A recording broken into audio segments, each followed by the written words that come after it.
सत्ता में हमारे बीच में मधु भैया परसवाड़ा से मधु भगत जी सम्मानीय विधायक, हमारे स्थानीय विधायक बालाघाट से हमारी भाभी श्री अनुभव मुंजारी जी, वाराणसी से हमारे की भैया, ब्लॉक कांग्रेस कमेटी के अध्यक्ष श्याम जी, जिला पंचायत अध्यक्ष हमारे सम्राट भैया, रहीम भाई, हमारे संगठन मंत्री शफकत भाई, जीतू भैया और हमारे नेता प्रतिपक्ष नगर पालिका सम्मानीय कारो जी और यहाँ उपस्थित सभी सम्मानीय पत्रकार साथियों का मैं बहुत बहुत स्वागत करता हूँ। साथियों, आज की जो पत्रकार वार्ता रखी गई है, जैसा कि आप सब लोग जानते हैं, भारत एक गणतंत्र देश है और भारत में सत्ता पक्ष को जितना अधिकार दिया गया है, सत्ता पक्ष के साथ साथ एक विपक्ष की भी भूमिका हमारे इस लोकतांत्रिक व्यवस्था में है। विपक्ष जब अपनी भूमिका निभाती है, विपक्ष जब कोई अपनी आवाज़ उठाती है या विपक्ष का कोई प्रतिनिधि होता है, तो लगातार सत्ता पक्ष द्वारा उसको दबाने का प्रयास किया जाता है।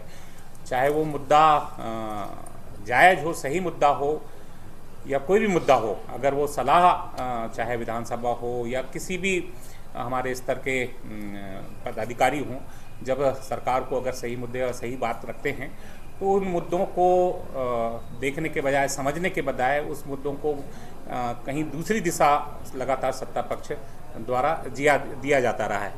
अभी जैसा कि मैं आप सबको अवगत कराना चाहूँगा, अभी अपने बालाघाट ज़िले में माननीय मुख्यमंत्री जी का आगमन हुआ। माननीय मुख्यमंत्री जी बालाघाट आए और बालाघाट में उनका आगमन हुआ। आप सब लोगों ने देखा कि बहुत सारे शुभारंभ और लोकार्पण और उद्घाटन, भूमि पूजन का उन्होंने बहुत सारे निर्माण कार्यों का प्रारंभ किया। उस निर्माण कार्य में हमारे जिला पंचायत अध्यक्ष हैं सम्राट जी। चूँकि जिला पंचायत पूरे बालाघाट के हैं, 6 विधानसभा से वो लीड करते हैं, पंचायत के प्रतिनिधियों को लीड करते हैं और लोकतांत्रिक व्यवस्था में, संवैधानिक व्यवस्था में, पंचायती राज में पंचायती राज व्यवस्था है, उसमें सबसे सर्वोच्च संस्था के वो अध्यक्ष हैं। लेकिन जिस तरह से सत्ता पक्ष द्वारा इग्नोर किया गया, जो नाम पट्टिका उद्घाटन और लोकार्पण की जो नाम पट्टिका होती है, कुछ जगह ही उनका स्थान दिया गया और कुछ जगह स्थान नहीं दिया गया। हम विधायकों को स्थान तो मिला सत्ता पक्ष और विपक्ष के, लेकिन जो हमारे निर्वाचित जनप्रतिनिधि हैं, जैसे कि हमारे जनपद अध्यक्ष भी होते हैं, जिला पंचायत सदस्य भी होते हैं और हमारे कुछ पूर्व विधायक साथी भी हैं जो हमारी विधानसभा में हैं,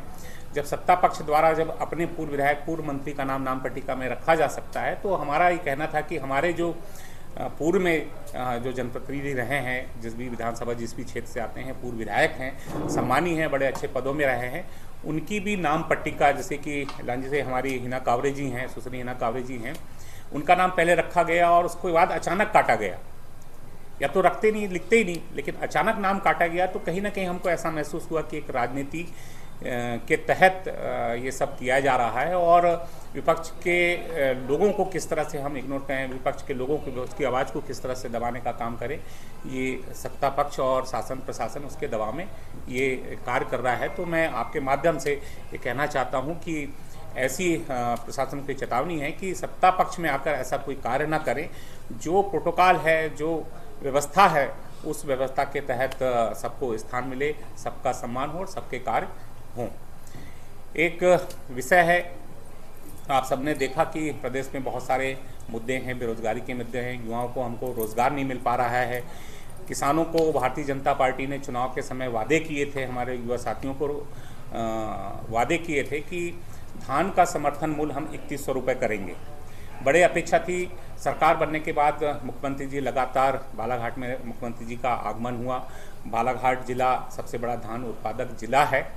लेकिन बार बार उस प्रश्नों को शायद हमारे आप सब पत्रकार साथियों ने भी कई बार उनसे प्रश्न किया गया कि आपने विधानसभा चुनाव के पहले धान के किसानों का समर्थन मूल्य 3100 रुपये करने की बात, गेहूँ 2700 रुपये में खरीदी की बात आपने कहे थे। लगातार मुख्यमंत्री द्वारा उन प्रश्नों को टाला जाता रहा या कहा जाता रहा है कि नहीं, हम बहुत जल्द करने वाले हैं, करवाएंगे। लेकिन अभी आपने देखा कि बालाघाट में उनका आगमन हुआ और आगमन पे उन्होंने केवल 4000 रुपये प्रति हेक्टेयर धान का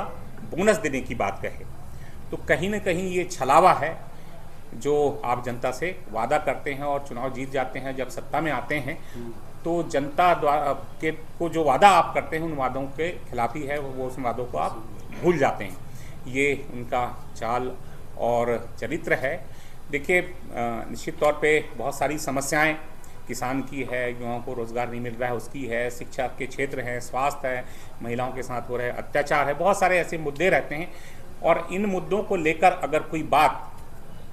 सत्ता पक्ष के जवाबदार मंत्री हों, मुख्यमंत्री हों या किसी भी के सामने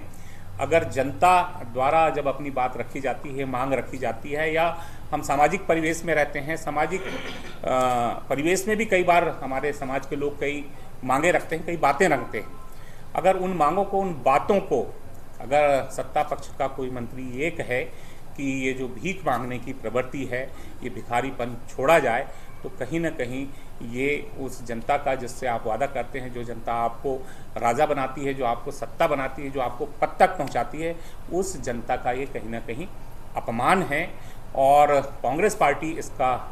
विरोध करती है और ये आह्वान करती है कि जो माननीय मंत्री हैं प्रहलाद पटेल जी, जिन्होंने